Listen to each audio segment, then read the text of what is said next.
భారత్పై టారిఫ్లు తగ్గించే యోచనలో అమెరికా 25% పన్నుల ఎత్తివేతకు రంగం సిద్ధం. దావోస్ వేదికగా America treasury secretary Scott Bessent కీలక వ్యాఖ్యలు. రష్యా నుంచి ఆయిల్ కొనడం మానేశారని కితాబు. ఫలితంగా మా వ్యూహం ఫలించిందని అగ్రరాజ్యం వ్యాఖ్య. రష్యా నుంచి ముడి చమురు కొనుగోలు చేస్తున్నందుకు గాను భారత్పై విధించిన అదనపు పన్నులను ఎత్తివేసే యోచనలో అమెరికా ఉన్నట్లు తెలుస్తోంది. భారత్ నుంచి వచ్చే దిగుమతులపై ప్రస్తుతం అమలు చేస్తున్న 25% టారిఫ్లను త్వరలోనే వెనక్కి తీసుకునే అవకాశం ఉందని America treasury secretary Scott Bessent స్పష్టమైన సంకేతాలు ఇచ్చారు. స్విట్జర్లాండ్లోని దావోస్లో జరుగుతున్న ప్రపంచ ఆర్థికవేత్త సదస్సులో శుక్రవారం ఆయన కీలక వ్యాఖ్యలు చేశారు. అమెరికా విధించిన పన్నుల దెబ్బకు భారత్ రిఫైనరీలు రష్యా ఆయిల్ కొనుగోలును భారీగా తగ్గించాయని, ఇది తమకు దక్కిన అతిపెద్ద విజయమని ఆయన దావోస్ వేదికగా అభివర్ణించారు. అలాగే భారత్ దారికి వచ్చిందంటూ బేసెంట్ ఒక ఆసక్తికరమైన వ్యాఖ్యలు చేశారు. రష్యా ఆయిల్ కొంటున్నందుకే మేము భారత్పై 25% పన్నులు వేశాము. దీనిపై ప్రభావం స్పష్టంగా కనిపిస్తుంది.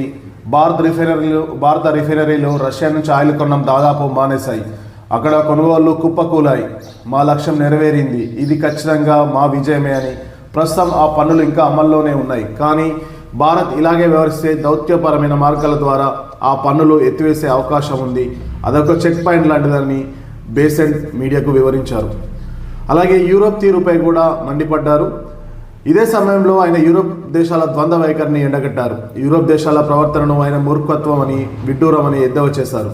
ఉక్రెయిన్ యుద్ధానికి ముందు భారత్ రష్యా నుంచి కేవలం 2-3% ఆయిల్ మాత్రమే కొనేది. ఆంక్షల తర్వాత రష్యా తక్కువ ధరకే ఆయిల్ ఇవ్వడంతో భారత్ కొనుగోలు భారీగా పెంచింది.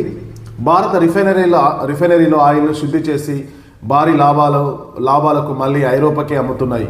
ఇక్కడే అసలు ట్విస్ట్ ఉంది. ఆ రిఫైన్డ్ ఆయిల్ను యూరోపియన్లే కొంటున్నారు. అంటే పరోక్షంగా రష్యా ఆయిల్నే వాడుతున్నారు. మీపై జరిగే యుద్ధానికి మీరే డబ్బులు సమకూరుస్తున్నారంటూ యూరోపియన్ యూనియన్ పైన బేసెంట్ తీవ్ర వ్యాఖ్యలు చేశారు. రష్యాకు మీరే ఆర్థిక సహాయం చేస్తున్నారని బేసెంట్ యూరోప్ దేశాలకు చురుకలు అంటించారు. EU మౌనం వెనుక మదర్ ఆఫ్ ఆల్ డీల్స్. ఐరోపా దేశాలు భారత్పై ఎందుకు పన్నులు వేయలేదో కూడా బేసెంట్ విశ్లేషించారు. అమెరికా మాదిరిగా యూరోప్ ఎందుకు కఠినంగా లేదు అనే దానికి కూడా బేసెంట్ సమాధానం ఇచ్చారు. ఎందుకంటే వారు భారత్తో భారీ వాణిజ్య ఒప్పందాన్ని కావాలి. దీనిని యూరోపియన్ యూనియన్ కమిషన్ అధ్యక్షురాలు ఉర్సులా మదర్ ఆఫ్ ఆల్ డీల్స్గా వర్ణించారు. సుమారు 200 కోట్ల మంది ప్రజలు, ప్రపంచ జీడిపిలో 25% ఉన్న మార్కెట్ ఇది. ఈ డీల్ కోసమే ఐరోపా దేశాలు వర్చ్ సిగ్నలింగ్ చేస్తున్నాయి. భారత్ను ఏమీ అనడం లేదని బేసెంట్ విమర్శించారు. ఈ ఒప్పందాన్ని ఖరారు చేయడానికి ఉర్సులా వచ్చే వారాంతంలో న్యూఢిల్లీలో పర్యటించనున్నారని తెలుస్తుంది. అయితే భారత్ ఫస్ట్ అమెరికా బెదిరింపులు ప్రతిపాదిత బిల్లులపైన భారత్ స్పష్టత ఇచ్చింది. అమెరికా కాంగ్రెస్లో రష్యా ఆయిల్ కొనే దేశాలపై ఏకంగా 500% సుంకం విధించేలా ఓ బిల్లు ప్రతిపాదనలో ఉంది. దీనికి ట్రంప్ కూడా గ్రీన్ సిగ్నల్ ఇచ్చినట్లు సెనేటర్ లిండ్సే గ్రహాం తెలిపారు. దీనిపై భారత విదేశాంగ శాఖ అధికార ప్రతినిధి రణధీర్ జైస్వాల్ స్పందించారు. ఆ బిల్లు గురించి మాకు తెలుసు, పరిణామాలను నిశ్చితంగా గమనిస్తున్నాం. మాకు మా ప్రజల ప్రయోజనాలే ముఖ్యం. 140 కోట్ల మందికి తక్కువ ధరకి ఇంధనం అందించాలి. అదే మా ఇండియా ఫస్ట్ విధానం అని తేల్చెప్పింది భారత విదేశాంగ శాఖ.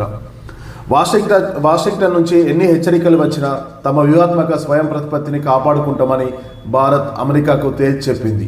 దీంతో భారత వైఖరి స్పష్టం అయినట్టు తెలుస్తుంది. ఇండియానే ఫస్ట్, భారత ప్రజలే మాకు ముఖ్యమనేసి భారత విదేశాంగం కూడా ఒక స్పష్టమైన సంకేతాలు ఇచ్చింది.